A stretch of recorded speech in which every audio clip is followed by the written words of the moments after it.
Hello, everyone. My name is Light Francois, and this is the Post1960Podcast. With me is my co-host, Kyrie Johnson. What's happening, guys? All right. So, in an attempt to find answers to problems that have been plaguing our country since inception in 1960, we are tackling some of the most controversial topics. And on the podcast, we have exceptionally brilliant minds to join us and discuss these topics. Really appreciate you guys watching this video. Please don't forget to like, share, and subscribe. Also turn on that notification bell so you can be the first person to know when we have new content. If you want to leave any comments in the comment section as well, that's great. We're going to answer every single comment. So if you want to tell us how the show can be better, you want to come on the show yourself, don't forget to follow us on Instagram at Post1960Podcast. That's on Facebook, Twitter, and Instagram. Thanks so much for watching. Enjoy the show. Do you believe police brutality exists? What do you mean, do you believe? Cybercrime.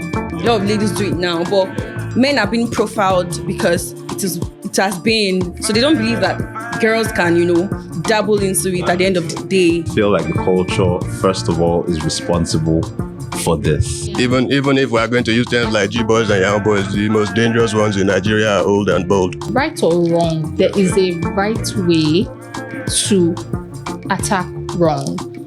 And it is definitely not by brutality. All right, on this episode, we're talking police brutality. And if everyone on this table would agree, we've all been harassed by the police, or we know someone who has been harassed by the police, right? Definitely. Yeah. So this isn't to be confused with the police brutality that happens in the Western Hemisphere, when we're talking about discrimination from ethnic minorities and stuff like that. This is something really different. So we're trying to find out if there is police brutality and what the causes are, and if there's an obvious solution that we can implement as young people as well. So let's get into it. First of all, let's start with introducing the guests that we have on the podcast. You guys can just introduce yourself and let us know what you do, names, and where we can find you. And let's go from here. Let's start with you. Yes, thank you. My name is Jide Afolabi. Hi, Jide. Thank you. Hi, Jide. You really don't have to say hi, Jide, like that. Jide doesn't mind. Fair enough. Okay. An architect by profession, an autodidact by hobby. Autodidact. Okay. Which means most of what I know, I taught myself. Fair enough. Fair enough. Yeah. So, and that is one of the paths that led me to have this kind of discussion, this kind of place in the first place anyway. So, yeah. That's good. All right. So where can we find you on social media? I'm not a particularly active person there, but if you look up J1DZ_ on Instagram. Definitely. Yeah, okay, cool. That's robotic thing. That was on purpose. Okay, fair enough. Awesome. So guest number 2. Hi, my name is Ebube. I'm a digital marketing strategist and a model. On Instagram, my handle is EbubeC, EBUBEC. That's about it. Anything else you want to know? No, that's good for now. Fantastic. All right, cool. I'm Yinka Labi. I'm a digital product designer, amongst other things. You could find me in these Nigerian streets trying to make some money. Okay, what? Pablo. Let's get it. All right. My name is Grace, MEAC. Hi, Grace. Hi. I'm into hospitality consultation. I'm a professional chef. I also model commercially. Otherwise, I also run an event staffing company. You can find us at Graceville Hostesses on Instagram. You can also find my main business page at Graceville on Instagram and my chef page at Celebrity Chef Cousins. Yeah, they also call me Celebrity Chef for a reason. Celebrity Chef. Yeah, like and my personal page is Amy Kimberry, AMYKIMBERRY. Thank you. Awesome.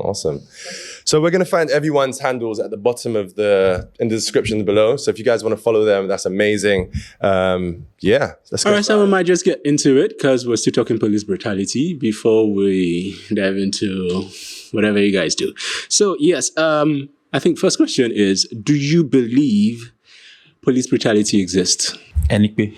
Do you believe police brutality exists? What do you mean, do you believe? Okay, does police brutality exist? Most certainly. What?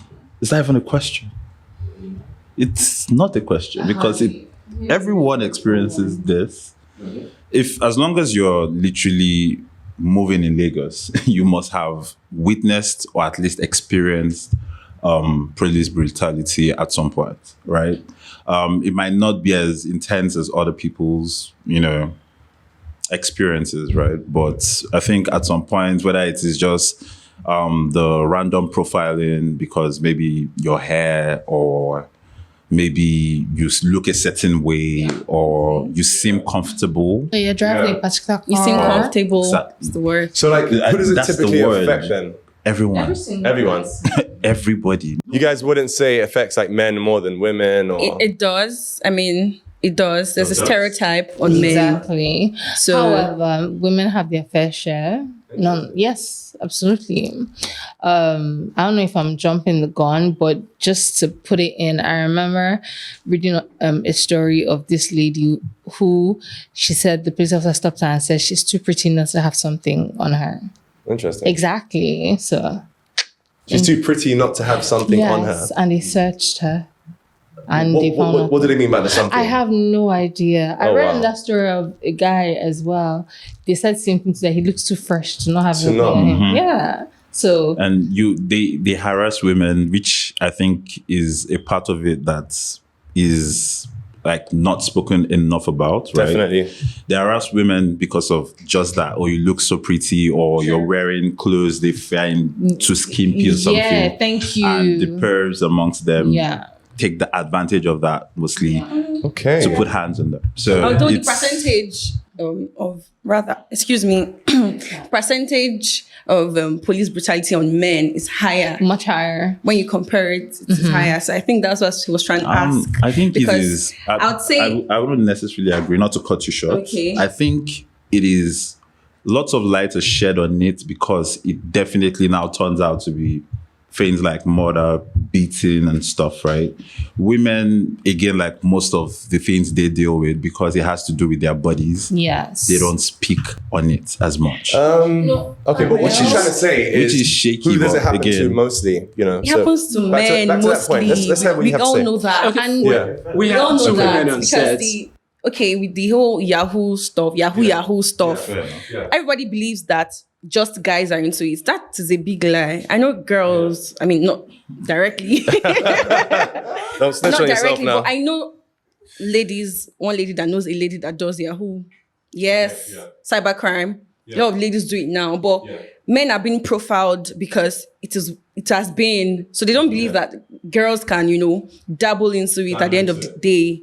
So that's just it. So let's talk about what this person looks like. The person that is most likely to get stopped by police, if it's a guy or if it's a girl. What type of car are they driving? What do they look like?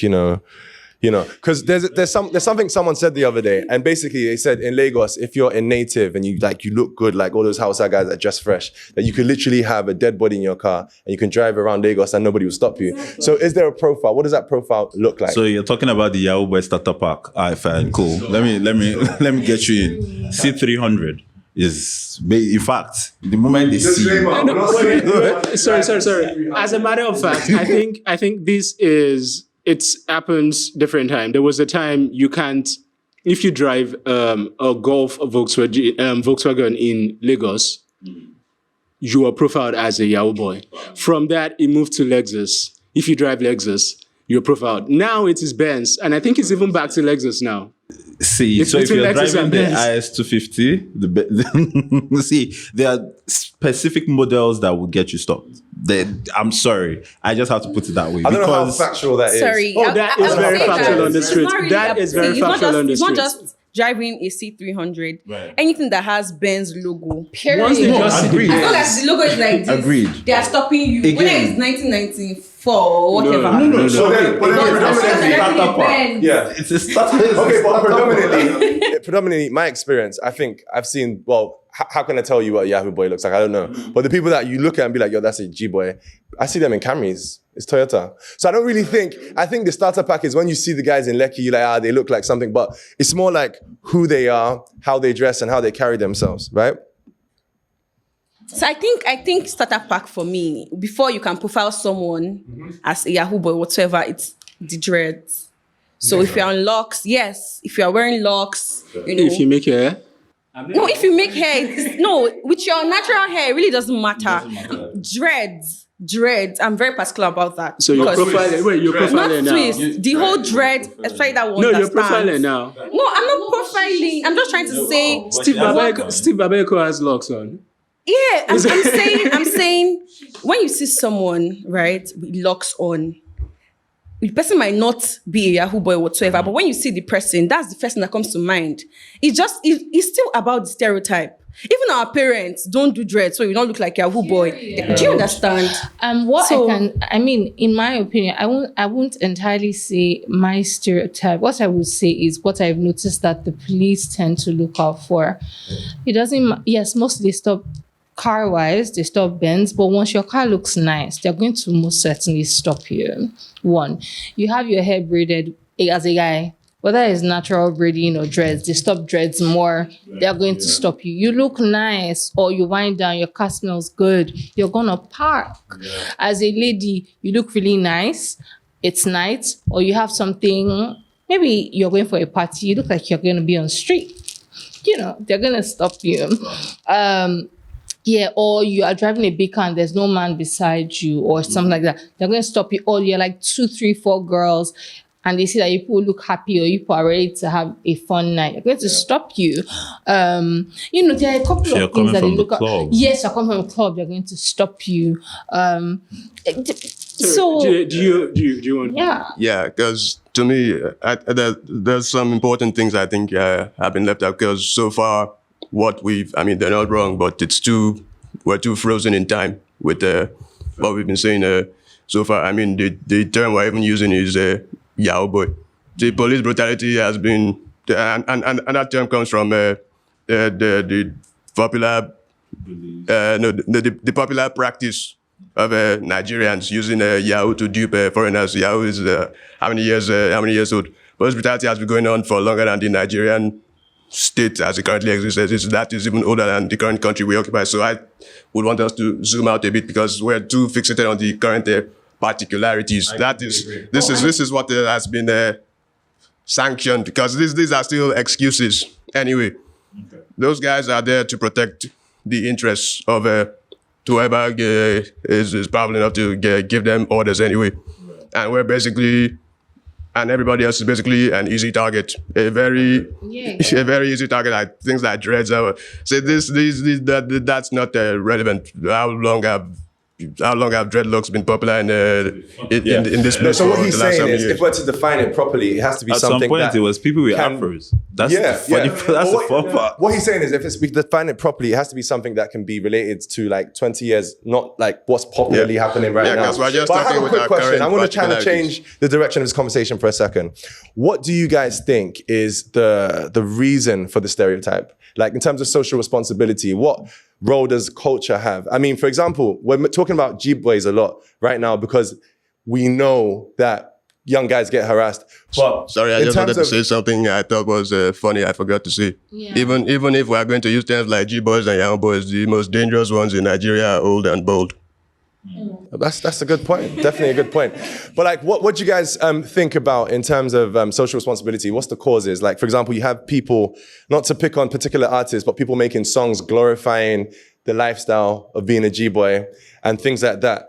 So like Hush Puppy and stuff. So like, let's talk about what's the difference between police brutality and police actually doing due diligence? Like, is every single stop and search police brutality, or if police have a checkpoint in an area with high crime rate, is that still police brutality, or are they just doing their job? My own is first off, just so that are we zeroing only on people who do Yahoo or the general Nigerian who faces the general experience? Fantastic. First off, the point is, how educated is a regular policeman to know who is doing? So I'm saying that them even doing stop and search in terms of, let's go back to the Yahoo people. It doesn't even count. You can't know. You don't know nothing about tech or about swindling people. So I can talk about it in terms of why would they randomly stop someone? And the thing is, in the end, as much as we're trying to make sure we factor every generation.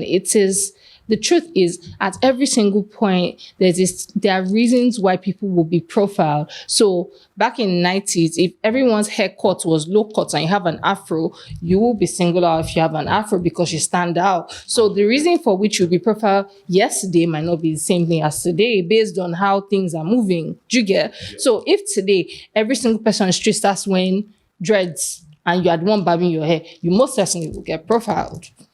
So in the end, the truth is, it varies. Okay, so back to the question is, you were saying the causes. Social responsibility and the culture. There is first that movement of everyone wants to get rich tomorrow. Okay. Yeah, and that's then pushes people to do stuff that is wrong. And also in trying to, I think, well, sorry to whoever gets offended, but also there's a part of us trying to ensure that we're making everyone feel among, even to a point where things that are wrong, then we try to put it in a place where it starts to get okay by people now making it seem like a light thing, e.g. people singing songs glorifying Yahoo people or something wrong.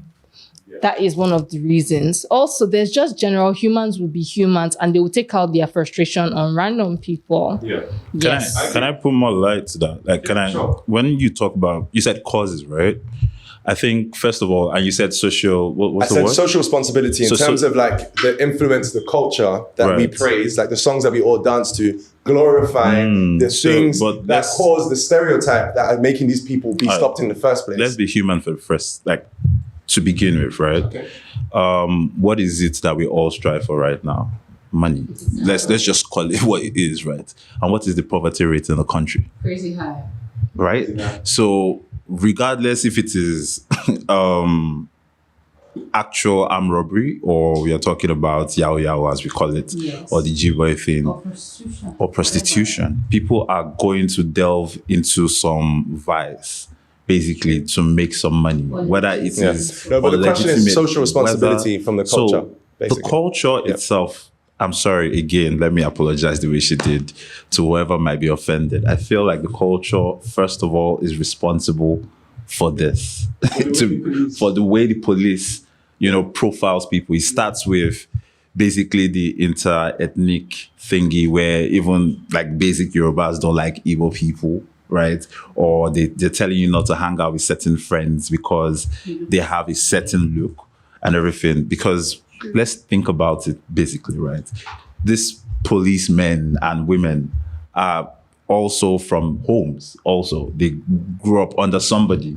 They had those things growing up. So the moment you start hearing basic things like, why is he carrying dreads? Why does he have an earring on? Of course, he's a bad boy. Yeah. That ticks something already at the back of your mind, right? But funny enough, you have some police officers, especially those in that anti-robbery squad unit, right, that have locks on, that have piercing on. I've never seen a police officer with locks on. Oh, really? I've never seen a police officer with you've never met SARS. You've never met SARS. Never met SARS. Like definitely never. Full locks. Again, tattoo. I would speak very little on this. Piercing. I think people need to research into... No.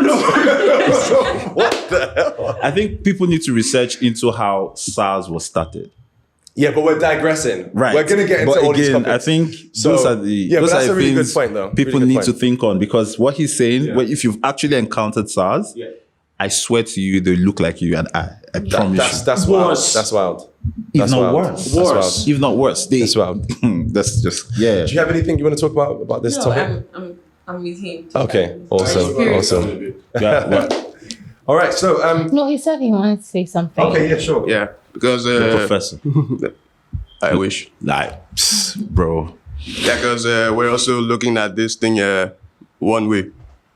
Like I said before, before this date, over the police have been doing their thing with little variation to what? How far back do you want to take this? How far back we amalgamated, even soon. Fair enough, but I don't think, to be fair, and again, I'm not even there. Okay, please, go ahead. Yeah, because a point came up earlier about these songs we sing to glorify. See, one thing I'd want to, which is also invisible. I mean, by design, we've all been miseducated that way. A few people enjoy almost complete control over the spheres of influence in societies. So this goes on to say that whatever the dominant ideology is in any location is what it's permitted to be.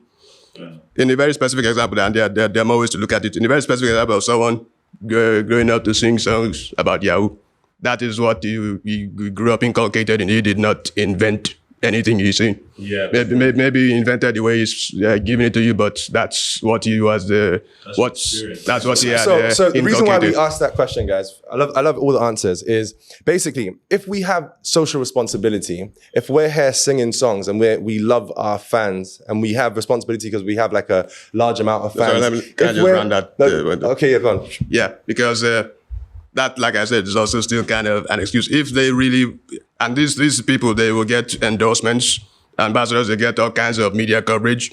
If the people were making excuses for really thought it was a problem, they wouldn't even be made in the first place. They don't see this as a problem. And if they wanted to address it, it's not by sticking people with their batons and AK-47s on the rest of society. That's a good point, but I do remember there was heavy backlash when, let's just say the name, Naramali made that song. They didn't want to put it on TV, Right. like people were talking about it crazy. So, but my point is, That's just one example of one. Yeah, that's a good point. But my point is, so basically, do you guys feel like there's a responsibility for people that have a large following? If you know that you have influence over a population and you're encouraging people, oh yeah, smoke weed, do this, do that, and you're not telling them how to be safe on the streets as well. Because you have to remember, these people don't get stopped by police. They have police escorts. And you're gonna follow people that are not really doing fraud, because if they were doing fraud, they would be in jail. Like they have to be so transparent with their finances. If not, EFCC will be on them and they'll be in a lot of problems. So, well, I mean, technically, I don't necessarily agree. Let's just say the name again. When Naramali had that song, he had a case. We want to make it about him, but I'm saying he had a case. So they have to live. What I'm trying to say is, do you guys feel like there is a responsibility? Sorry. He had a case regarding the song? Regarding like alleged fraud.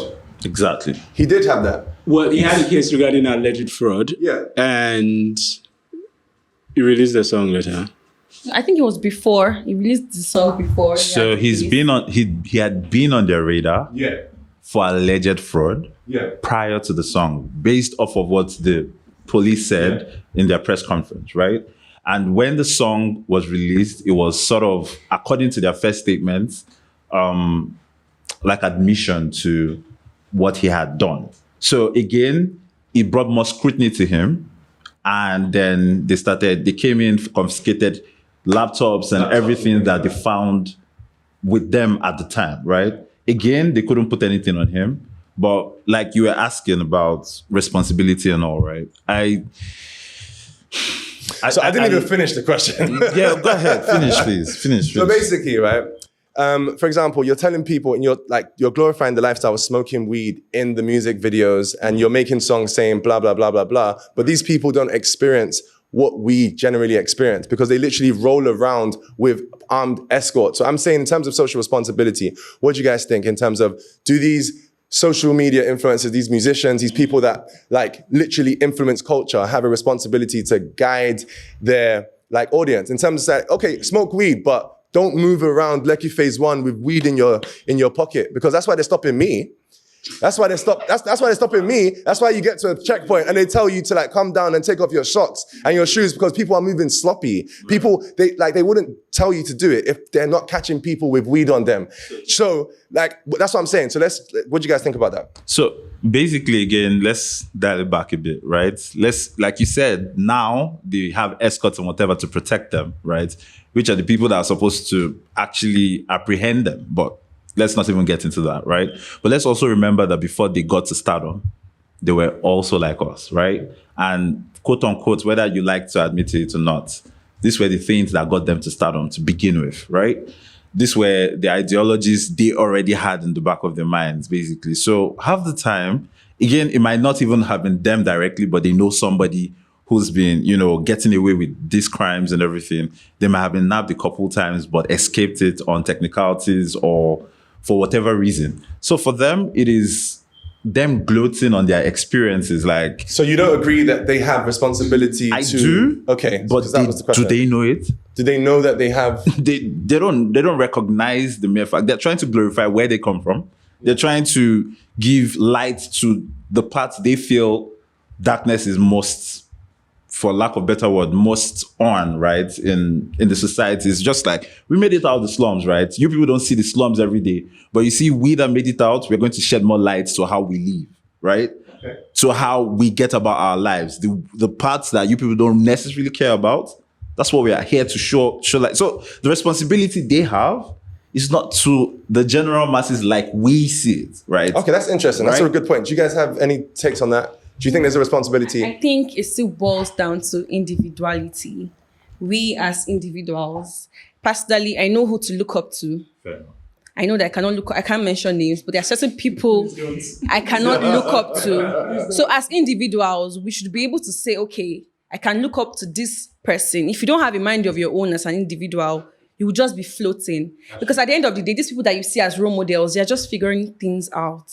They really don't even know it all. Your mentor is figuring it out. Your mentor is looking up to another mentor. So you would break yourself in the leg if you choose to be looking up to somebody. That's the truth. I mean, I have to look up to my mirror, someone that looks like me. I think, okay, this person is my own path. Then, okay, I can look up to this person. So I don't think, okay, yeah, they have a responsibility. They are celebrities. Yeah, blah, blah. Yeah, right. But these people are humans first. Definitely. Okay. See, I agree. Do you have some? I do have something to say, but you have to follow me through. Okay. First off, no one owes you nothing, and I'll run it for you. You said it. Yes, no one owes you nothing. They can sing whatever they want. Let me backtrack a bit. In terms of police brutality, a human being doesn't need to brace themselves to be attacked or to brace themselves to not be attacked. The police is not meant to attack in a particular way, right or wrong. There is a right way to attack wrong. And it is definitely not by brutality. It's like what this is almost like, the way Black people tell their kids that they should please try their best to be careful on the streets so that they don't get attacked. I understand that. However, should they even be getting attacked as humans? Yeah. So first off, the police has no right to be brutalizing people. Let's start with that. The government is not doing that. I'm sorry to enter government, but the truth is that the person whose responsibility it is, if we're pointing, is government. Employ the right person. So I have a question for you. Wait, can I finish? No, can I finish? I'm not going to, just follow me through, is the government. Then, now government is sleeping on duty. Okay? It now comes to you trying your best as possible to avoid them. But can you do that? Not entirely, but we are encouraged to do that. Would we encourage people who have major social standings, who are very influential, to please use their platforms to encourage people to, in their best way, avoid wahala for themselves? Yes, however, they don't owe it to you. Definitely. So, yes, it would be great if they sing on the right things and not glorify things that are wrong and encourage people to live a certain way of life. However, they don't owe you nothing. True. Yeah. True. Yeah, that easily, I can easily segue to what I was going to say right from there. Because we're saying stuff like they have this responsibility defined by who? Because I think that would come about because we're just looking at... We're not looking at the beginning of something. That didn't just happen. Because one thing we have to understand is that their craft is first and foremost a commodity. It is what is deemed, because there are all kinds of people with all kinds of things to say and to express. Yep. But there are insurmountable structural barriers for a lot of them. Like most of these people, like I say, are made. And they're the people that they think, okay, we can sell this shit. And because this is about social responsibility, because we, like I said, it's not a bottom-up thing. We didn't invent this problem.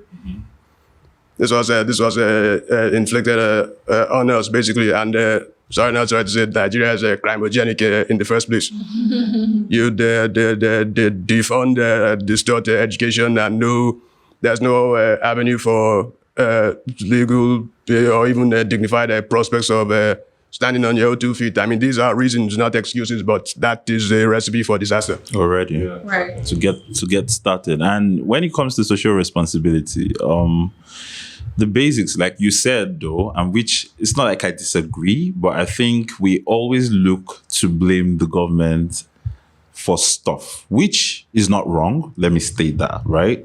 But I think it is always a surface way to look at a problem, because the people in government get back somewhere when they're done with their 9 to 5, which is where? Their homes. Again, the social responsibility starts from home. It comes with how you're raised. It comes with the ideologies behind how you're raised. So if, for example, you're raised in the streets, let me use loose terms the way we know it, right? You can't know better. And if for some reason you make it up there, you won't act better. Exactly. Right?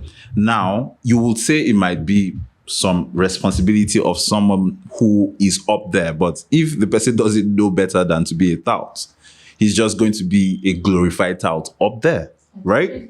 So, in as much as we hold them responsible, right, we need to hold ourselves responsible, because in the end, we are the ones to check them, right? Yeah. Okay. Are you done? No. I'm sorry. So we're going to take one last point from you, then we're going to move on to the next topic. Yes, thank you. So, in the end, I can't control what a person's parents teaches them. However, in employing people to fill out particular shoes, I'd like to think I will employ someone who knows enough about human decency and how to treat people, so that, yes, I might be see, things that this person might actually have a heart for the people, but because you treat back that way, you don't know it. In employing you, I'm employing you for your heart, but I'm going to educate you on what I want you to do. I'll let him ask the question so we can get into it. I mean, this is so perfect. Like, her mind's working completely in sync with the next question. So let's take a step back for a moment and imagine what the police force in a perfect society would be. If you, Abel Bay, were charged with picking the entry requirements or the eligibility factor, the criteria for the police force, what would you be looking for? As a person, I'm very particular about empathy, one, a heart for people, and you wanting to actually do your job and do it properly. So do you think that what you just listed, do you think that can play well in this Nigerian settings with what we have outside? Quite honestly, I don't know how to answer that question. I won't lie to you. Nonetheless, I think it's important a thing, or it's equally as important, because at the end of the day, these people who are nuisances on the street need some form of empathy, because they're coming from the street, so they to their eyes tear. I'm sorry, I don't mean. All right. Wait, what would you look out for? What would you look out for? That's the point I was trying to make. What would you look out for? I would say I would look out for discipline. Me, I'm a disciplinarian. Really? Yes. You don't look like one. Yeah, I do not look like one, but I am one, right? And there was something she said, yeah. Me, I would say you already tackled it, in fact.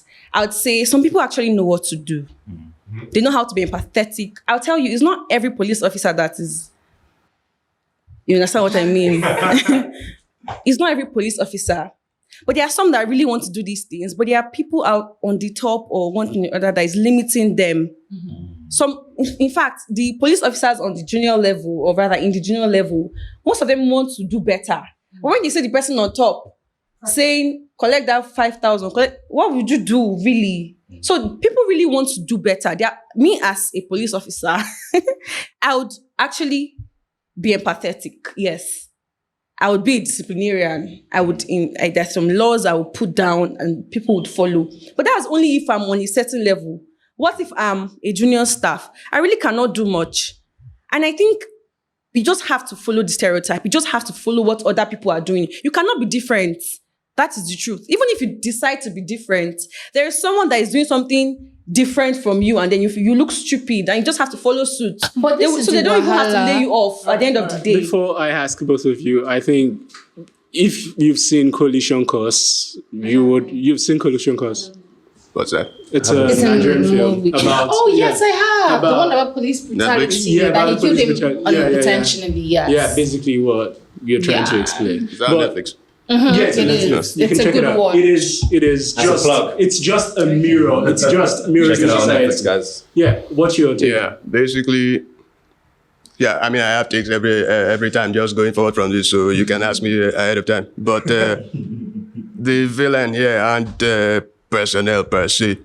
It's how they are organized to function. It's a systemic rot because things like monster, oh, this person is a better, this one, that is incoherent without any kind of social context because nobody is one-dimensional. Someone can shoot someone in cold blood, but they have things that light up their day. They have things, they probably have passions, people they care about. But that does that help the person that got screwed over. And I think that I mean, that's my job anyways, to put some things that you may not like, but you can't deny. This police thing, for the majority of our existence, it wasn't there. Doesn't necessarily have to be here going forward, and it can't be here anyway. Because basically, as we exist in a society, we are social animals. It's why we have nature deemed it important. We have a language in the first place. So we need to interact with ourselves to survive. For the majority of that, like I said, we didn't have this. This is an imposition of someone else's social structure onto us, i.e. The West. And any way you organize systems, it will have its own particularities. This current one, because we are still coming to at least heal. Let me say healing from wounds of that lasted centuries ago, and we're not not even up to 100 years from that. What do you mean by that? Slavery? There we go, Colonization. Okay, I know cool. that Yeah. because the system we currently still has its own inherent contradictions into it. Where there is poverty, people will not behave. You have to address it at that juncture because we're dealing with something after something. When there's a problem, we have to address that. I mean, utopians are not possible, but the current problem we have is it's quite recent. It's a blip in our history. We didn't even have jails. If I hope we're all aware here. Yeah, that's good. Because ultimately, their job is to protect property and the ruling class. Because you said something some time ago. Yeah, lives and property. There's a catch there. Yeah, Because I see where he's heading with it. Well, You said something some time ago that even these people, the government people, when they do their thing, they go with to their home. The ruling class has a very different relationship to the Nigerian state than the rest of us. Yes. We are the ones complaining, oh, this is bad, Nigeria is working, it's paradise for them. Yeah, because part of the contradictions of this current system is that some people are screwed over. Whether and power, the thing about power is that whether or not you can articulate it, it's present. You will feel it. 100%. Now, during this screwball, it is going to cause some maladaptations, some anomalies and unrest. That is a recipe for a crime-reject society. But because they want to preserve those contradictions to continue to enrich themselves and their families for generations, they need enforcers to make sure things stay that way. Yeah. These enforcers have now existed in multiple fronts. I mean, right now we call them police. They used to be knights or samurai or whatnot, but the expression might be different, maybe based on the most dominant mode of relations and production. Yeah. But the job is basically the same. So we still have to uproot, because the knife is still in us. We still have to remove that knife before we can properly heal. So if you were to summarize, if you were looking for traits and you had to select a force, what traits were you looking for? I'd basically reverse their targets. Reverse their targets to be who? Because ultimately they don't need to exist indefinitely, especially not in the way they do. Interesting. But to address you with the best of your abilities can't do that much damage.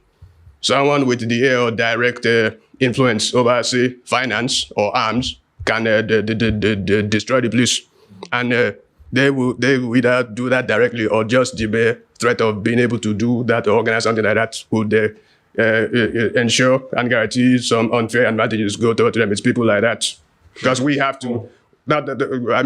Because we have to work within the finite limitations of a reality.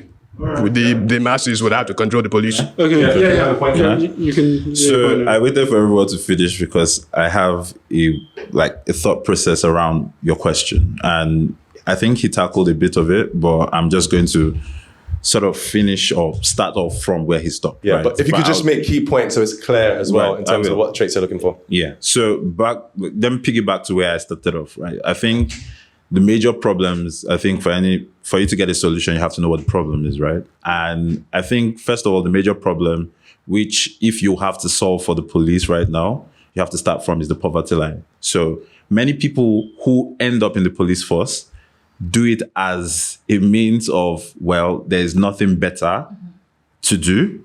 So, I mean, if I am there, I can make some money off of other people in a certain way, aside what the government is paying. Now, to answer your question more directly, how do you solve for it? I think we need to restore prestige to what the police force is, right? You're not joining the police force as a means to an end, in the sense of, oh, there is nothing better off, so, I mean, I can join them, right? So for you to serve, you must have that pride of, it is not just, I am not just serving a certain class, or I don't have to butter up to a certain class. They have to get that sense of pride of service, in the sense that every single person deserves this. Everyone deserves this, and just a select few can get in here, right? That's one. Two, we need to, and this is where I think the points agendas that was raised during the NSAS things become very important. We need to fund them, not defund them, right? As much as reorientate them, right? So it's not a situation where you're just bringing random people in and just telling them, this is a gun, this is how you shoot, this is who you shoot, right? It is a situation of, if you are here, you are part of a brotherhood that is higher than, it's a cause higher than the presidency. This is life and people. This is, you are God unto yourself of sorts, right? But not just God as in lording over people. Like, you're here to serve people, to protect them, right? And it is not just a situation where you're protecting people randomly. You're protecting them like you're protecting your own child. Exactly. So you're what protecting would you call your that? own. Sorry? What would you call that? How do you mean? These things that you're pointing out, right? What does it point to? If you could hit the nail on the head in terms of, right? No, please go ahead if you do, because I don't think I agree with you, and I'm saying that what you're describing is someone who is empathic toward people. You want to serve. So empathy is the word you're saying. So yeah, exactly. The empathy is the first necessary step that should be taught. Okay. Not you can't.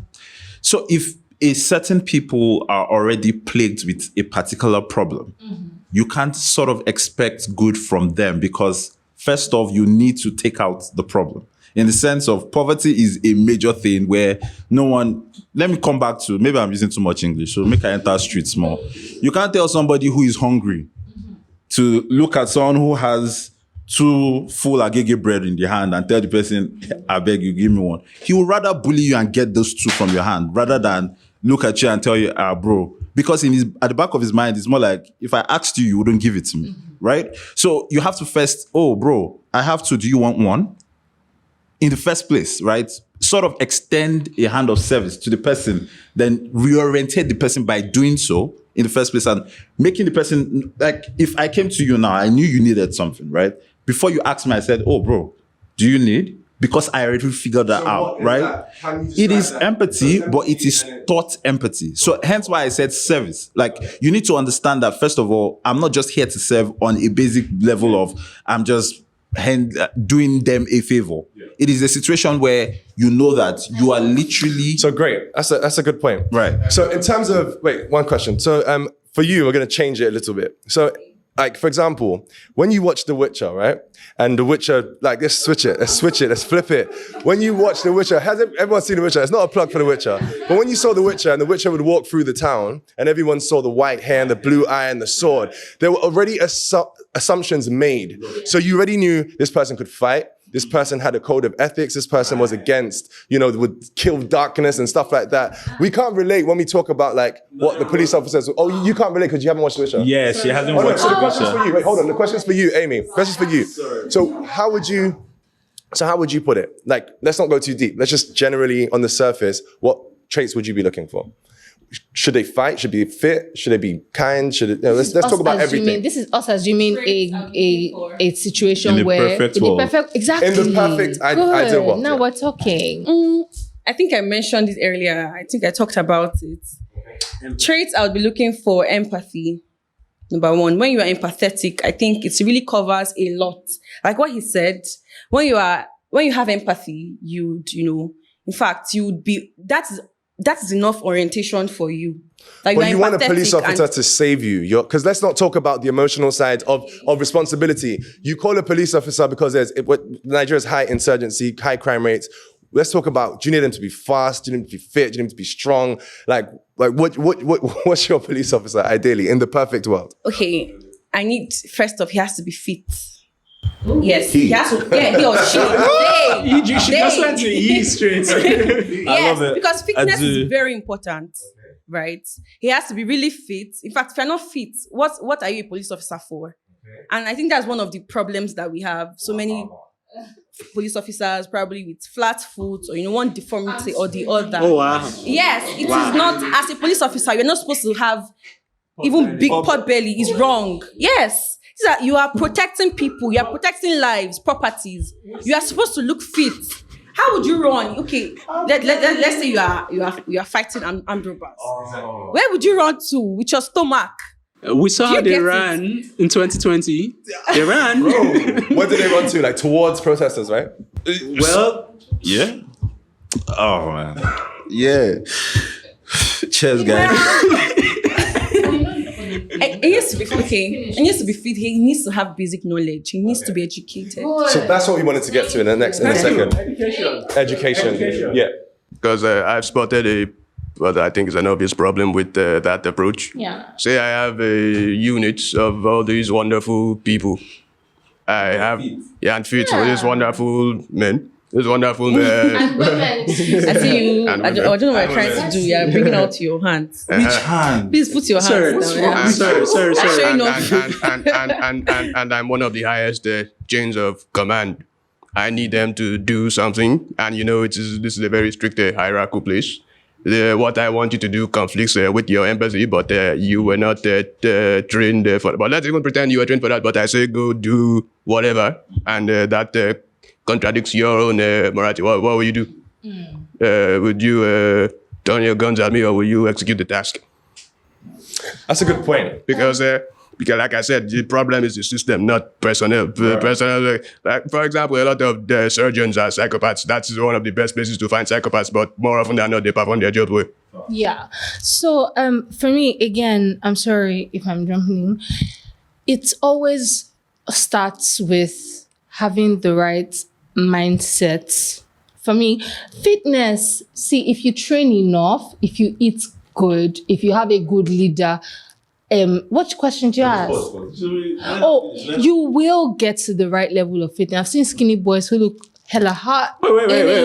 Before we start looking at No, wait. No. Can I finish? Okay, finish. I'm saying that what is important is someone understanding that my leader's goal, if it does not tally with the books, what I'm meant to do, says, my conviction should be stronger than my leaders know. I don't know how to explain that, but I'll try my best. So that's a great point. So someone who is more particular about following through with the right chain of thought. Can I interject? Hold on. In such a way that I know and I will challenge my leader before I carry out my I task. go challenge Lija for I'm police. sorry, No. but Go real for quick, me, because it's I'm more good at that. important. Okay, all right. So quick chip in here. So what we're really describing in this ideal world doesn't exist. We can agree, right? Yes. Sadly. Doesn't agree. And in response to her point, what you're really talking about is a vigilante. You're talking about Superman. You're talking about Batman. You're not talking about a police officer or someone from the military, because number one, like, you're an enforcer, so you don't have an opinion. That's what we're missing. Then there's no point now. Sorry? There's no point. There's no point in what? There's no point in saying that we have a police force or a force who is meant to protect people if the leadership is going against people and I'm willing so to what go you're out of my describing way is we need the Justice League, basically. Sorry. Can we all agree on So we're that? saying we're in an ideal world. But Yes. Hello. Yeah, this is what I think. I think you all have already said part of what makes up my own opinion, but also I think the law enforcers should be well educated. Imagine this happened to me. Police officer stopped me at about 1 a.m. and asked me for my ID, and I brought out my ID. When police stop me in Lagos, I don't smile. I always wear a straight face. Why? not? When you smile, that's when they'll start acting somehow. Yeah. I don't smile, I wear a straight Open face. invitation. So it's like, Don't worry, I set you up for that Identif- one. I wanted the reason out there. so it's like, oh, identify yourself. I bring out my ID. So this police officer took my ID and saw talent manager, and he was like, "What is talent? Who is the talent?" And I'm like, "Really? Like, you asked me for my ID, and I said, the ID states I'm a talent manager, and you're still asking, who is the talent?" I'm the talent. Brings me back to when a police came to raid our hostel and asked us for the receipt of the laptop, we brought it out, and the receipt states that laptop plus Bluetooth. You saw the laptop, you started asking for Bluetooth. Oh my God. It did. You don't know. This was, I Oh my laughed God. I laughed my butt right in front of the officer, like, You're lucky you're not shot, fam. you are asking for more. You're lucky. So, like, other than the fact that, to join the Nigerian police force, which is on your website, you have to be physically fit, no disability. No disability. Guys, if you actually have read it, to you have- will laugh. No. Really? Honestly, I read it. I know. It's You have crazy. to have at least. I know. At least you have to. If you're not going through the police college, you have to have at least your WAEC results, and which I think it's pretty too low for you to have to join the police force. Because what are you doing in the force if you don't know the law? What you just have is your WAEC result. Is it what you did in government in secondary school? No, it's not even. I think that in itself, right, is not educational wise. Maybe it might pass, right? Yeah. But with the way the country is structured. Explain the reason why it might pass. No, it's part of the thing. So I let me agree put it with this you. way: the No, I regular agree with exam. you. I'm not so saying. yeah, so explain it. I'm laughing because if in the perfect world it should be able to pass, it means maybe if you're in the Western, you've passed your GED or you've at least attained The minimum requirement of basic education, yeah. level Yeah. of education, right? If it was the first or second world where that was cool, like, I mean, you know that you were well taught, right? Okay, that works, right? But in a country where our public school, let's not even get into that. In a country where you could literally, where I was going was you could go and fake WAEC results straight, and the people who are vetting you do not know the difference between a fake WAEC result and an authentic WAEC result. I can decide to come and be telling you, my name was Yinka Alabi. Period. My names are. And I am seeing A1 on my WAEC result. And the person is like, sorry, say that again. Yeah. My names are. My names are. My names is. Yinka Alabi Simon. A1 in English. Bruh, but I'm seeing A1 in English. This is how it goes. So submit. Okay, what did you say your name is? My name is. My Okay. name is Will. And they will drop it and keep going. I'm not even going to go to how I know how that recruitment process go, but I get what you're saying. But again, this I don't think is, and this is why I said you have to make the levels higher than this in such a way that there are certain things you don't see. And this again might be very derogatory, but I will put it this way to you. You wouldn't see someone on the streets just telling you, I want to run to be a minister. Right? Yeah. And the reasons why is because they feel like, I really have to work to be a certain person to get to that particular position. All right, so we've really tackled a lot so far, and It's been a good one, though, don't you think? we have worst and great experience, funny ones and great ones. Behind the scenes bloopers to be released soon. Subscribe to get more content. Yes, please. Please do subscribe. Just had to add that in. Didn't Please you? do Plug it. subscribe. Subscribe, my people. And follow across all Please. platforms. All right. So I think the next question I want to ask is there anything we think we can do to make the job of the Nigerian police better? And that is with the hope of, sorry? Them treating us like more fairly and avoiding corruption and things like that, right? Yeah. Yeah, so that's the So next question. what do you think we can do to make their job more better? Is it us or No, are what do you, no, we as we're individuals we're or- advising the people at the top now. Okay, we're advising people at Yes. the top. Okay. Yeah. So you can start your answer with dear president. Dear President. Boo boo It's the still, bad boy. still the same thing we've been saying and No. saying. Reform the police. Reform the police. How? No, we said this. Reform the police by funding them. That's the first point. Fund the police. Pay them. In fact, you don't really have to break, but pay the police. These people are rendering service. They are not civil servants, right? They are working for the government. They should be paid well.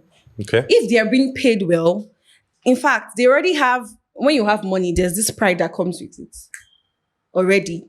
So when you are being paid well, you know you should act a certain way. You don't have to belittle yourself by asking for bribe. We know people can be greedy, fine, but trust me, if 50% of police officers are being paid well, or rather, if 100% of police officers are being paid well, 50% will act accordingly. Trust me, 50 out of 100 is something, it's fair. Okay. So yeah, fund the police I think there are so many points, but that one, I still hold it. That's a good one. So everybody, in terms of like incentives that we can make the job more attractive, maybe bring more back dignity to the title of being a police officer, what do you think we could change? First off, again, pardon me, because I will always look at people first. First, let's target the basic civilian first. Understand that human life is precious. I love that. That's the first thing, is that every human life is precious. And so if you're putting your life down to save another human life, understand that your life is on the line by choice. So first, to be here, you must be willing to die. In I'm Jesus' sorry. name. No, but it is what the job entails. Requires. No, not entails. So Requires. it is the requirement. So basic requirement is, my guy, you must be willing to die for the basic citizen who might not give 2 cares about you. Okay. Okay. Secondly, let there be, even if you have to bribe them, you know that thing of the harder you work. Why should you even bribe them? Listen, She means incentives, listen, like I've not rewards for finished. working hard, yeah? I've not finished. I'm not talking about giving them money. No. Yeah. I'm letting, it's, you Like know the way you incentives, work right? hard in Yeah. school so you can climb up the ladder, so you can make more money, so you can grow. Promotions, like incentive packages. So do that. Yeah.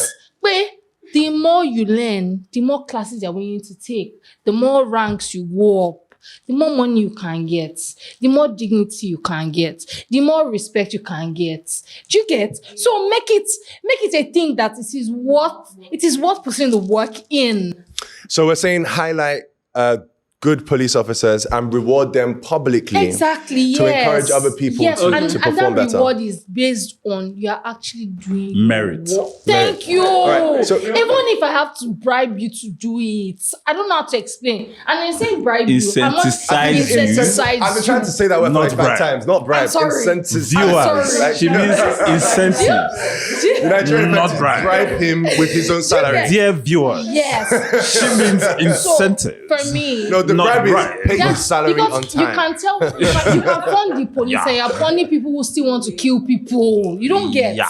Yeah. So if the same set of people, first off, again, you put them down. I'm looking at Justice League. I'm sorry, but if the same set of people are there saying fund them to be better, you're just dashing people who want to kill people more money. It's the truth. There's nothing that has changed about the basic people. So there's something that has to be done to the fundamental structure.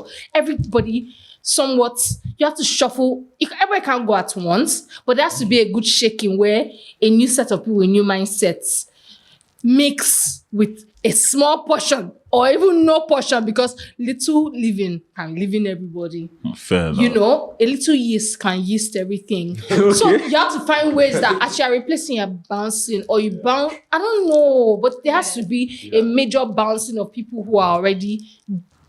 The professor, do you want to go before? No. I think we can. Okay. So real quick, one point that both of you made is about money. So let's just quickly look at what these guys earn annually, annual salary. So that is from the recruit to the inspector general. So from the recruit's annual salary is 145,642 naira for a year. Gross. What? Is that a year? For a year, and this is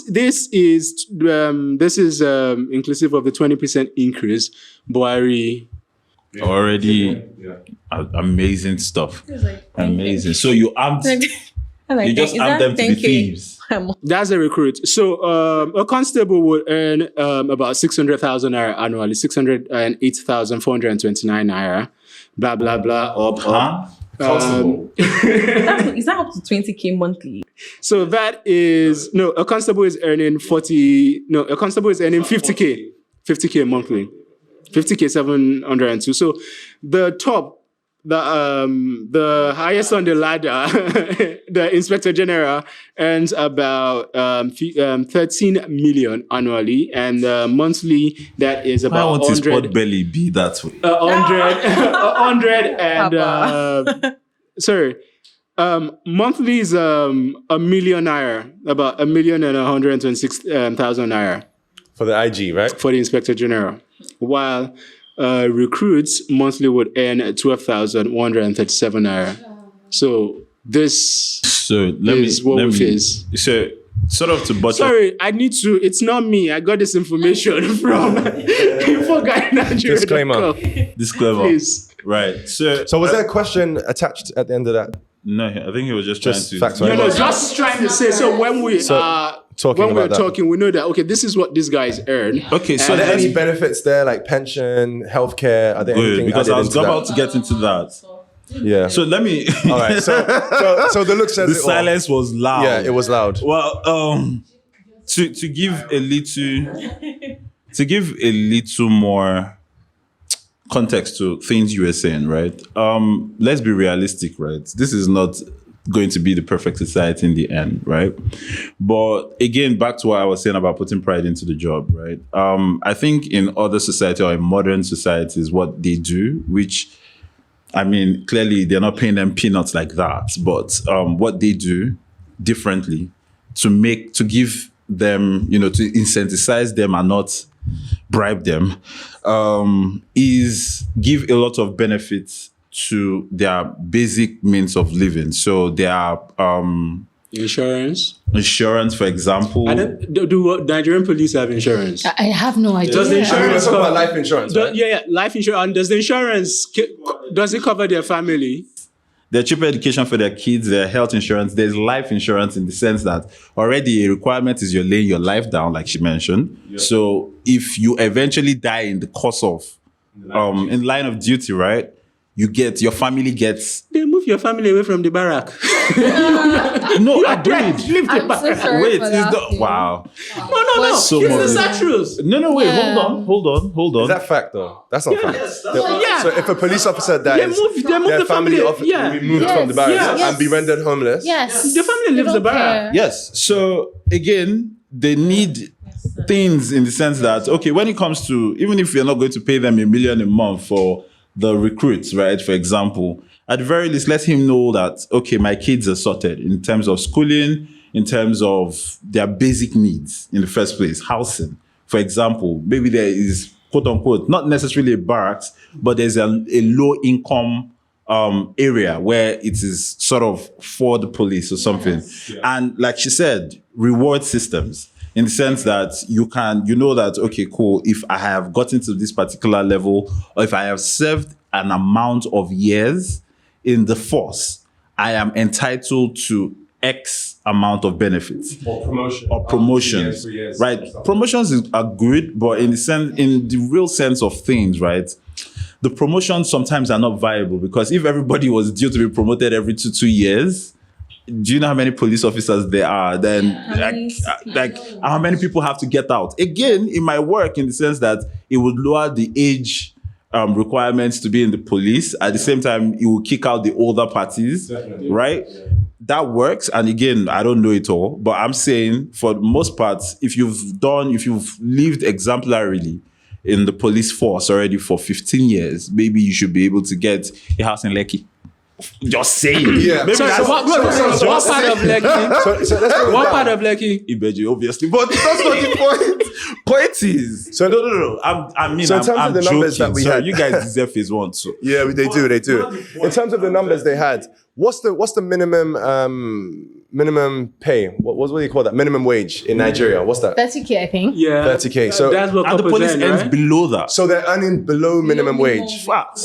No, the recruits. Below half. The recruits. No, Earning that's below. the recruit. Below. The recruits are earning below, but I think the other ones it's starting from 50K. Yeah. From the constable, yes. From the constable is 50K. If someone is earning 300K a year or 150K a year, What do you want the person to that do? that is way below. If he doesn't rob, he must be a 50K pope. in No, months. no, constable is 600. You know, we talked about funding and all that. We didn't talk about training. Does he also is he also part of this? So 100%. training and reorientation. How about that? Because in fact, leave the police, every sector in life, basically, public service, Right. people need to be trained And retrained. and retrained. That's talk about reorientation. Yeah. Every sector, even in the hospitality industry, the food and beverage manager is in charge of training. He's the policy maker. He's in charge of training. He makes sure that people are trained. No matter how much you know, there's always room to know more. There's always room for improvement. So even the police officers that think that they know all it takes, and in fact, they know everything that it entails, they still need to be trained constantly. It could be monthly. If you dig deep into this, these police officers might not even be getting really trained, maybe just once a year or something. The training needs to be a thing, back to back. Let them keep getting used to the system and creating a better system. Wait, so Jide wants to say something. All right, come on.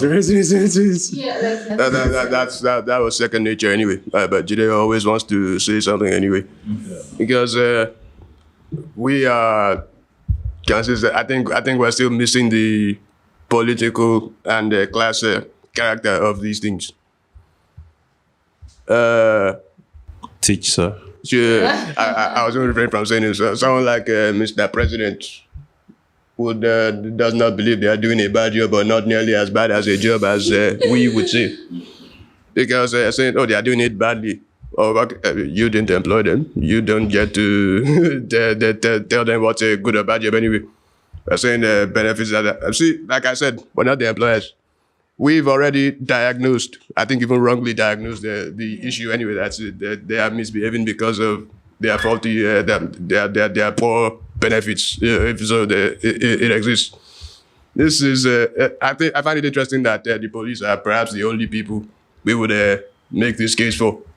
If a pilot is feeling disgruntled and decides, okay, I'm going to land this plane in the ocean. Exactly. I mean, that's not on us, because and this retraining, because basically what we are professing anyway, it's a question of policy making, political power. The person saying, okay, pay them better, fund them better. The places with bloated police budgets, people like you and I who will be in the same situation are crying for them to defund it anyway, because that would only be more tools for them to operate the way they are operating anyway. Because like I said, we're still just people. we're still just diagnosing symptoms, and we've already said, okay, this is why. Did they tell you? Did they tell you that that was their grievance? So the person that told them to put their boot on your neck, because more often than not it was an order anyway, whether it be that direct or implicit. And him doing that to him is a good job. you might be the one complaining. Yeah. So, and in the case of defunding, particularly in Nigeria, the educated class of the police force was deliberately underfunded under military rule because they were at odds with the military government and were trying to improve their own prospects in the hierarchy. Even if we don't want to give us the society whiplash and maybe incrementally improve things for us, why do we still accept the structure as is? Why don't we have like regional policing, for instance? That's okay. This unit is answerable and responsible to you. Why does the small cabal get to decide how they do, how they move, how they say, and whatnot? Okay, you know, okay, this person is responsible and understands the particularities of this place and is answerable to or is there to serve the particularities of one region, which could vary very differently in our region because people have different experiences and on even stages and the development at where they are. I mean, even in Denmark, they're even downsizing their forces or other places in the Scandinavia anyway, they're even closing down prisons. If we fund or if we refund this thing just like that with the way it currently exists, there will be more kirikiris and there will be more people to brutalize you on the street. So what is the solution? Because as it is, we are bringing he's countering. It's not necessarily. No, his point is basically aligns with her point, and he's saying that the police brutality itself, all the things we're discussing are symptoms of it. We're not looking at the direct problem. So what they're saying is, if you better fund these people, you're essentially not going to change the situation. You're going to make them more happier, maybe with their superiors. So they're not going to be the vigilantes that she wants. They're just going to be more obedient and, okay, who gave the order? They'll just answer faster and shoot because somebody told them to shoot. You get it? Yeah. So now he's saying, so what you're saying also is that if these people were the right, had the right characteristics that we were talking about earlier, that regardless of if they weren't funded properly, regardless if the barracks were terrible, it still would not make a good person be corrupt and kill people and rob people and do crazy things and inflict police brutality, basically. Yeah, because since we're the ones complaining, at least we need to have a way to make them answerable to us. We do not have any participation whatsoever in its creation, their education, we're just targets, basically.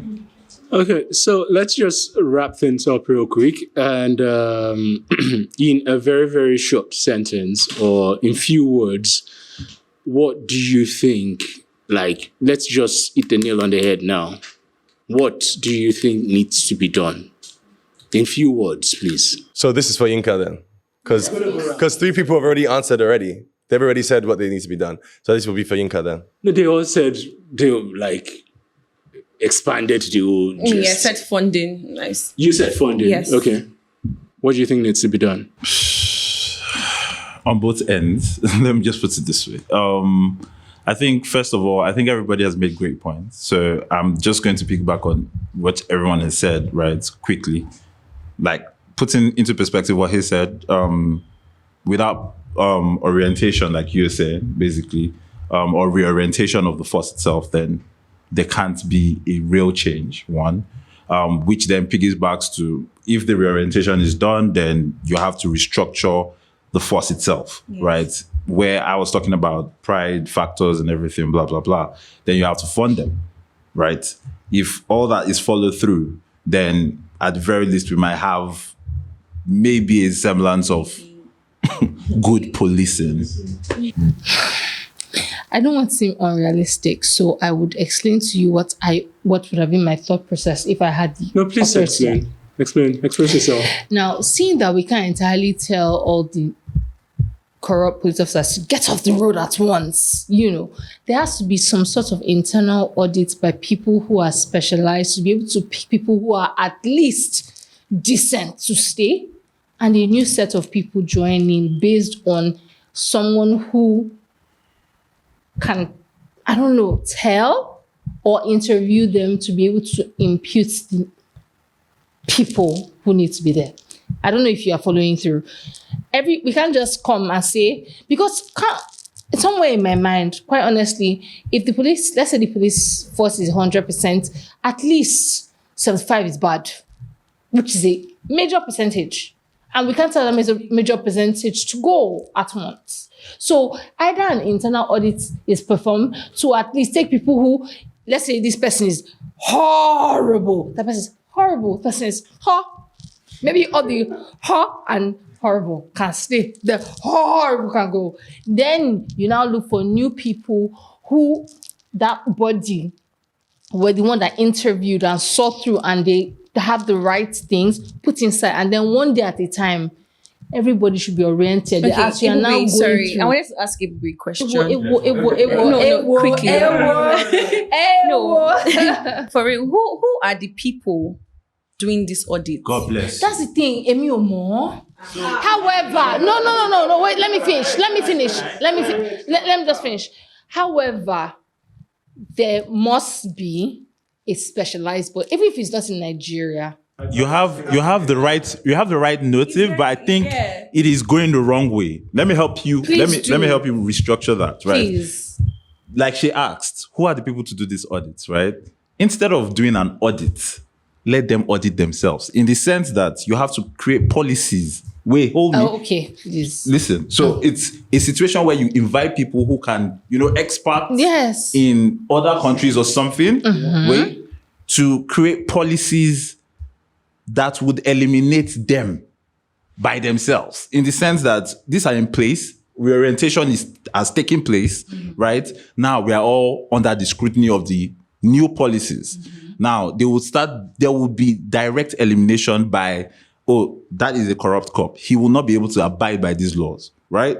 And the moment you flout one, you flout all. There's direct dismissal in the sense that it is not a situation based off of your past record now. But if you cannot keep up to, yes, you will not collect bribe, for example, and you were caught collecting 5 naira or 2 kobo after your salary has been raised to 500K, for example, bro, you're gone, right? And it's not just gone. In fact, you are jailed. Let's be like, if you go to other countries, right? If a police officer is caught committing a crime, you're not just sent to the court directly. There is always the police. If you watch most American movies, you see there's like a police, A panel within the bureau that reviews right, the case. that reviews the case. So now, the moment you're found guilty, there is a certain amount of time you would serve, because first of all, you're supposed to be the one upholding the law, right? So now, if you've been found guilty on that part, there are already certain terms and conditions under which you shall serve your own terms, right? Yeah. Now, if that is put into our own systems, there's already that, I don't want to use the word fear factor, but there's the law that already guides you on how you treat outsiders. The moment they know that, even internally, as much as out externally, so before I become judged as a normal person, right, in court of law, in the police force already, there is going to be maybe all my benefits are gone, this is done, family is going to suffer because of my actions. That is Ash. No, but it's true. That's facts. Yes, it's important. You want the family to suffer just They will. Yes. No, so Yes. in the sense that if I take away your house, of course you're going to If I end kill up somebody, homeless. my entire family is suffering. Why shouldn't you Yes. suffer if you do wrong? That's fast. But then Excuse again, me? you need to understand that because they are the ones holding you've decided to leave the regular jobs to serve a higher calling. Yeah. Protect lives and property. Great There stuff. has to be Great stuff. higher. So what are we going to next? again- Let's go to Jide first. Yeah, what I would think summarizes all this is political power. Because what are we professing? I mean, that much has already been articulated by this gentleman here. Policies. What is policy? That is politics. Because anybody can say anything. Anybody can write anything. What the difference between, say, you and someone like IGP or the president or a minister saying something, the bad boy is that they have institutional backing. Institutions, they have they are close to the levels of power of society. We are more or less unarmed in this game. If you want to be in a position that where you can propose policies, you need to organize yourselves. That is us, the common man, because the people you are saying to do this for, nobody is going to do anything for anybody. And things are designed to serve the interests of those who designed it. And because we have been alienated from politics in Nigeria as common people, there are some things we don't realize here. We're still naive in some way. Because if they want shit done, they know how they do. We don't. That's why we're saying let's tell them. No, if they want shit, they know how to do it. So we organize ourselves, get institutions, create our own institutions, and get taking place in this education orientation. How are you going to tell all the police academies to orient ideas? Like what? Basically, I mean, well, this is a knowledge gathering space, and we're building ideas, but until we do something concrete, this is still just ideas. This is just which will not amount to anything. Okay. Cool. Okay. Have a point? No. Great. So, quick question. So, if these things that we all mentioned were provided, do you think it would eliminate police brutality? Definitely. So, just quick yes or no around the table. All of the things you that said. you mentioned, right? All of the things you used the word you used was eliminate. Needs to. No. Eliminate. Not eliminate. Okay, cool. No. Definitely not, but you can Definitely reduce not. it. So we can reduce it. By what percent? By what percent do you think we could reduce it? So, like, when we remove the horrible, I will leave the horrible. It's 50% because it still boils down to the individual. 50%, 50%. What is that consensus? 50%? I cannot tell a percentage because humans change their mind for the most ridiculous reasons. Sometimes it's not ridiculous, sometimes it's situational. However, it can majorly depreciate it.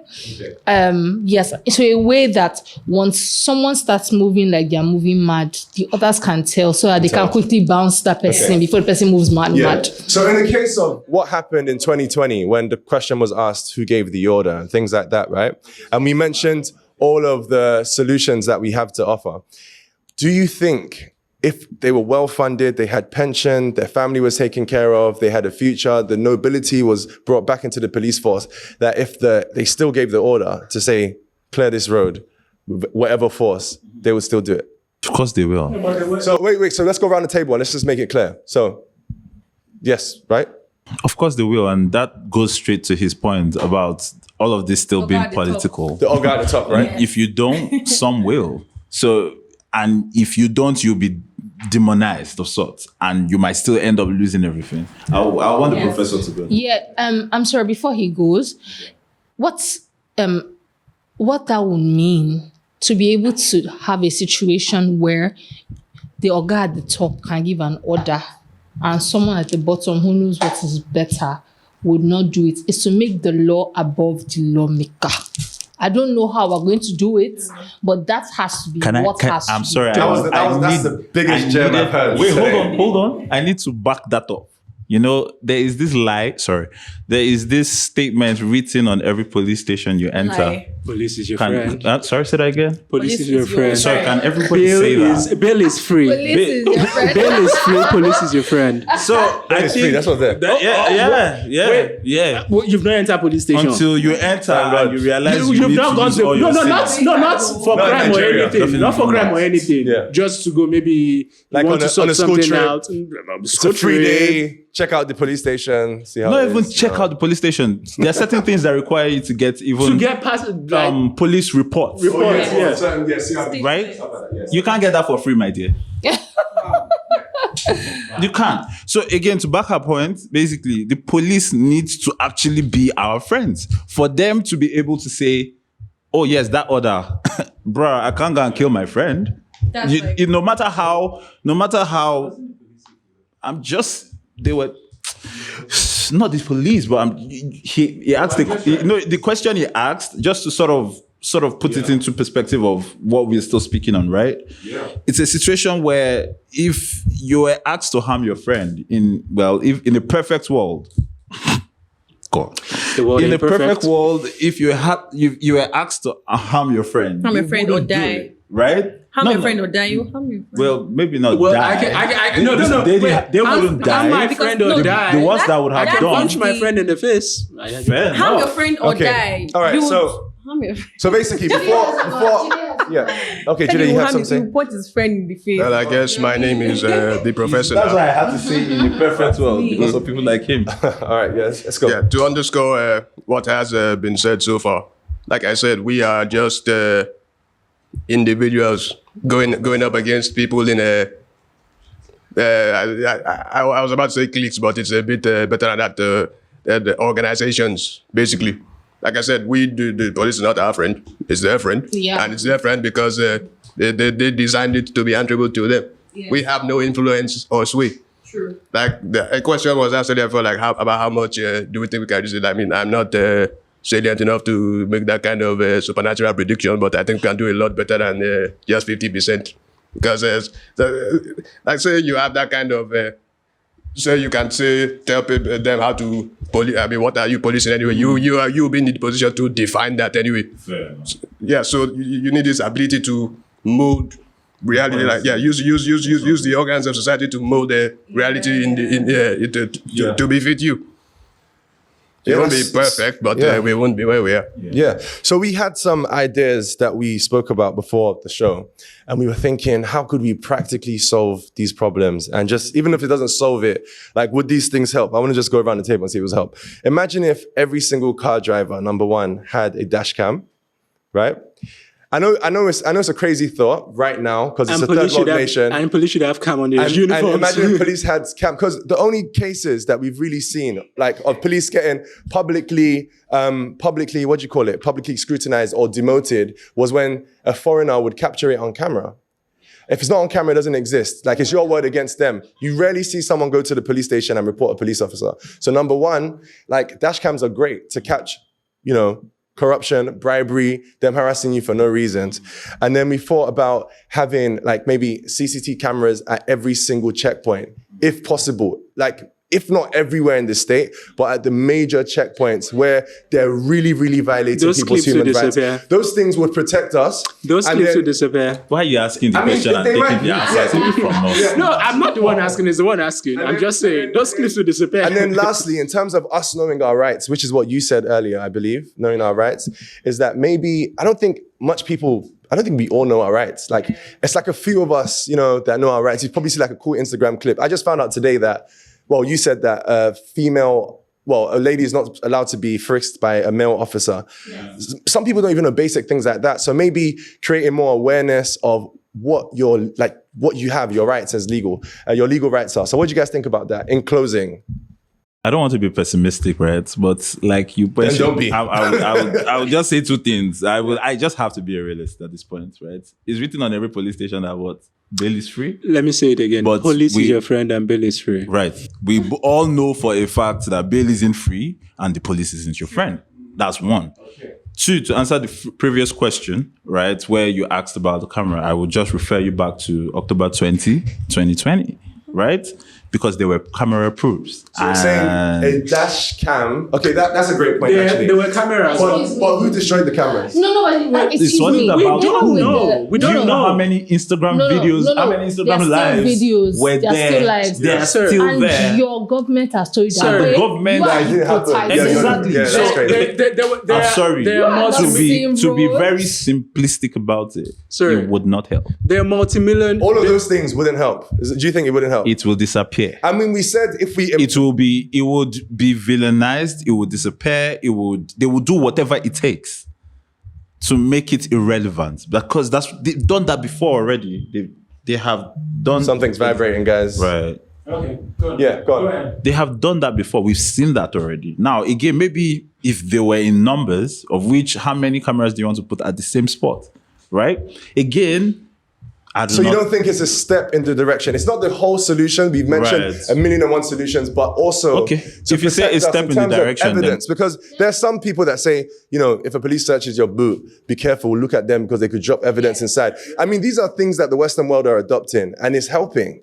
It's helping keep transparency, especially telling every single, imagine there's a patrol unit and the leader of that patrol has a dash cam, and if there's ever an incident, he has to put it on. Imagine making that like a mandate. In a fairy tale world, it's not realistic. It's not feasible for in the next 2-3 years, maybe. But would that help? Would that be? I want to go last. Would that help? Go on. What do you think? I mean, like you said before, That's definitely not a solution. Police brutality is a much bigger problem than just dash cams. Even help is still wishy-washy. You need it backed by something much grandiose than that, because in societies where such as these are tactics, very small, simple ways common people can have to maybe protect themselves in some way, but we as observers can see that's not particularly effective. Exactly. And I want to highlight something. Not many people would even have the kind of money to even invest on dash cams in the first place. And they say, okay, body cams are mandatory. They deactivated themselves. Know how this goes. And there are some technical difficulties, or the footage is lost or something. The footage, and like I said, it will be irrelevant. On this episode of Dear Nigeria. That is because we do not have political power. Yeah. Dashcam is not going to play politics for you. Nope. That will help you. You can maybe present your case to people who care. Okay, so what about the last point? People knowing their rights. See, another thing I would say is that rights are fought for. Another thing is that those rights are still just a piece of paper. Who's going to enforce the rights? The same people brutalizing you. Okay, so let it. Oh yeah, let's go.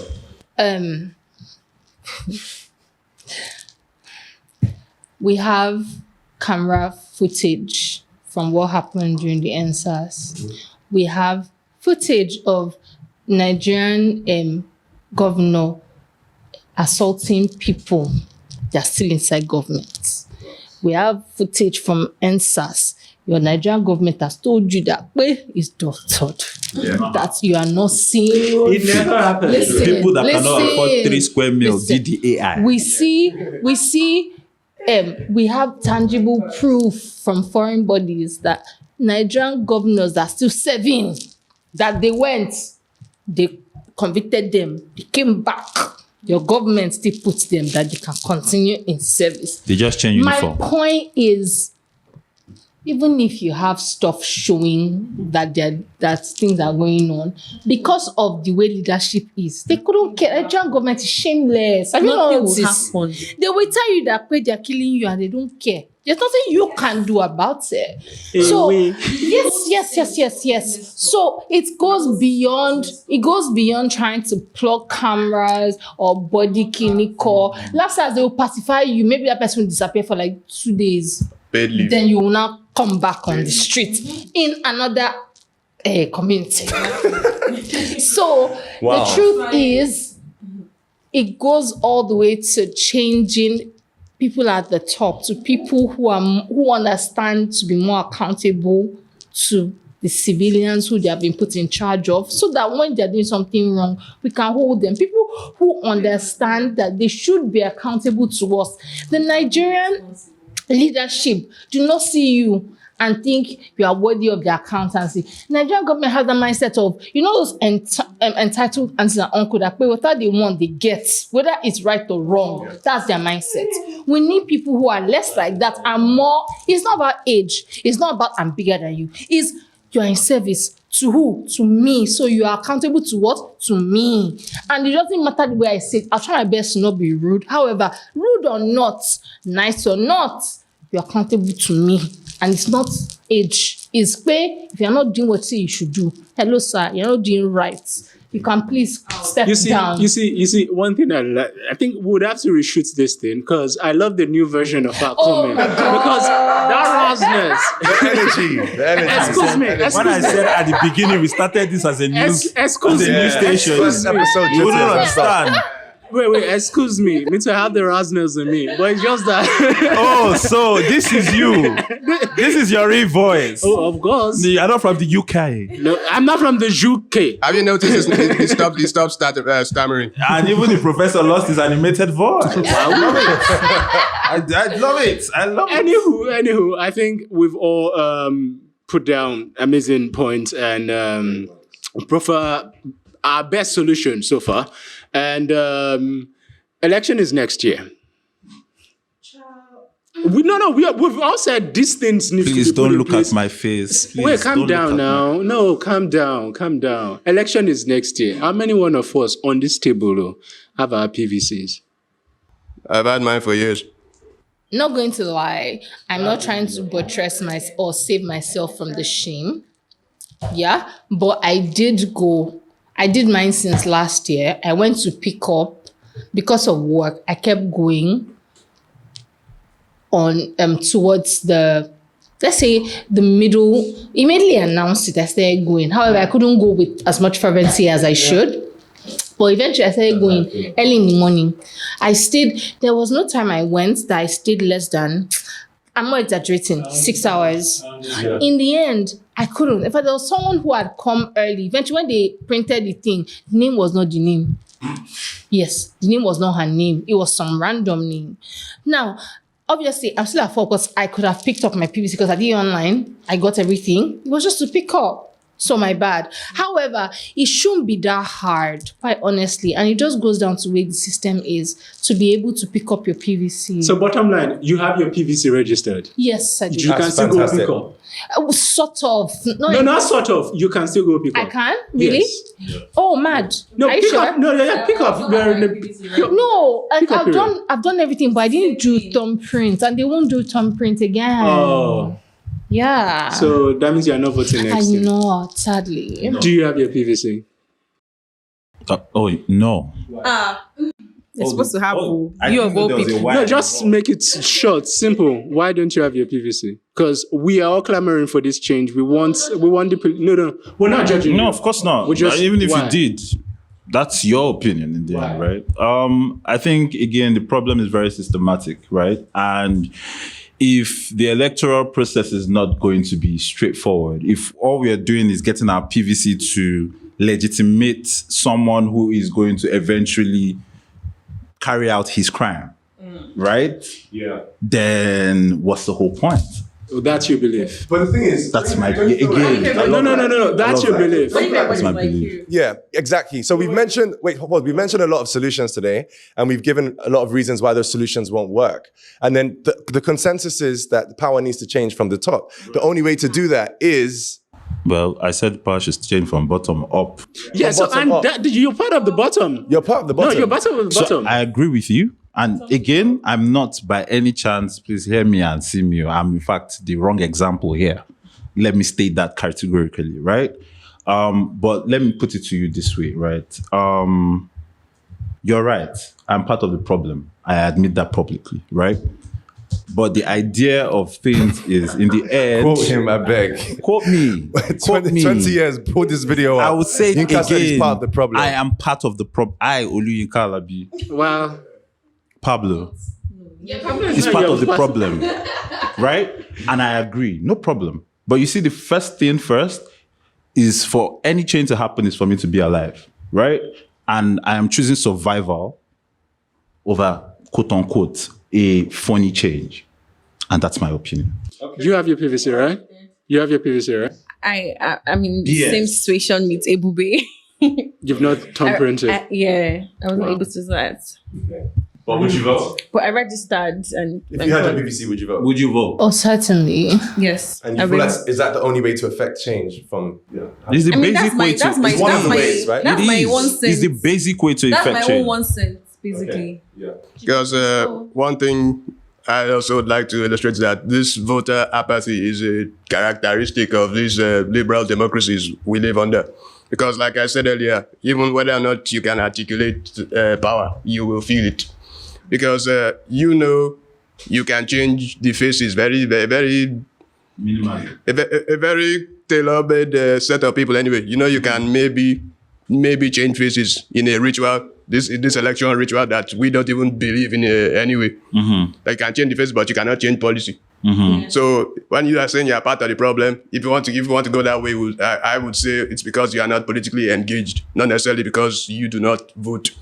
Voting is a very lazy way of expressing yourself politically. Like I said, we have not been Bless your heart. we have been alienated from. Bless your heart. Yeah, we I want everyone to finish, then I will come back. yeah, because we've been alienated from politics in Nigeria, so we are not even authors of this the story unraveling. We are just props on a set, because like I said, that there are people in power, maybe not even directly, maybe a shadow government. They don't need to vote, but they determine the political agenda for the day because they have a political power.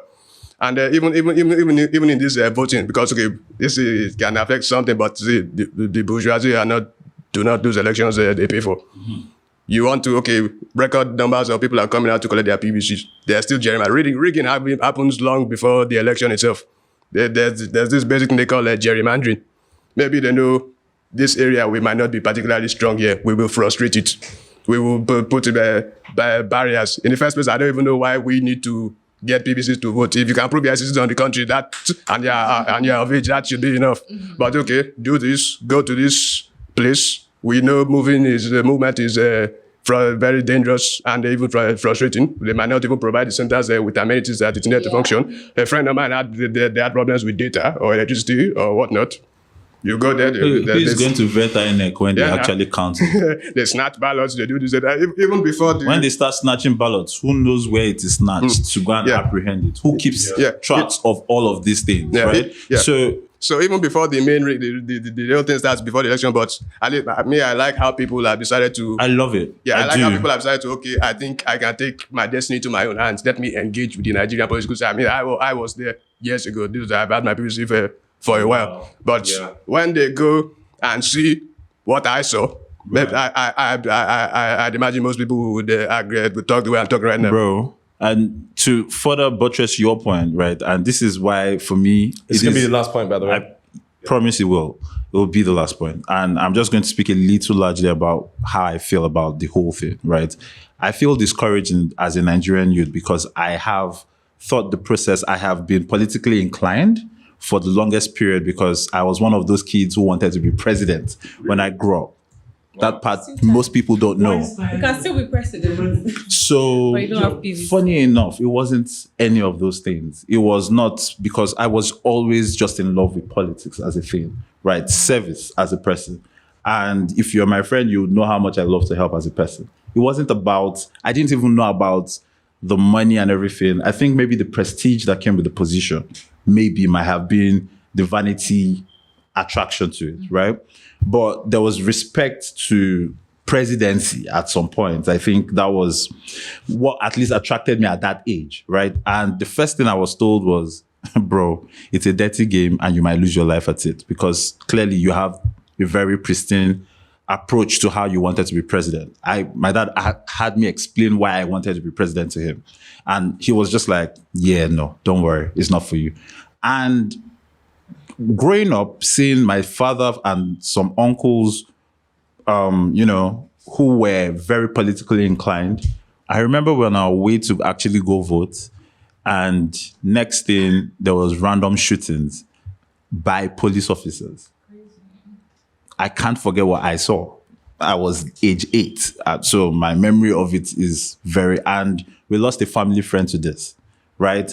That was the last time I remember anybody around me trying to even vote because that loss of the person was really great and it just literally changed the mindset to it. Because even if you are trying to exercise your basic rights as a Nigerian, you endanger your life, right? Again, I am not trying to villainize the process or the right thing to do. And again, that's why I said I'm the problem. But if you ask me how to go about anything in this country, there should be two sides to it. Like you were mentioning, apart from the governorship where there is policies, the people themselves should set up structures. I think they tried to back in the day with the vigilante thingy that they had going on, where the police were also answerable to other people other than the government, right? I think we need to still do that and not just do it. All the good things we've put about structure, policies, money should be given to these people also and also made to be acceptable by the government in such a way that they protect us in as much as the government has their own policies in such a way that if elections are going on, we have groups in each community that can protect the votes of people. Whatever you want to go and do at INEC, that's left to your daddy.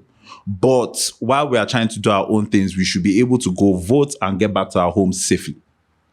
On this note, I rest my case. Thank you. All right. Interesting takes. Really interesting takes, man. It's been a long conversation, but we've gotten to it. There's no obvious solution, guys. No obvious solution, but we've all mentioned a lot of great things that we can implement. How do you think that went? It went north, it went south, it went to the west. But yeah, round of applause, guys. We got through our first episode, man. Thank you guys so much. This is wonderful. Excellent, excellent, excellent. All right. So for everyone watching at home, do you have any last minute takes? Please subscribe. Great take. The subscription is very, very important. Please subscribe. Yeah, so a lot of And great share. points were made today. Like we said in the beginning, we want to encourage you guys to continue the conversation in the comment section. We're going to answer every single comment that you guys drop. So let's continue the conversation and follow us at Post1960Podcast on Facebook, Instagram, and Twitter. And thank you guys for watching. Yep. All right, we did it, guys. Excellent. Is that what? It's a wrap. That's a wrap, Okay. baby. Fire.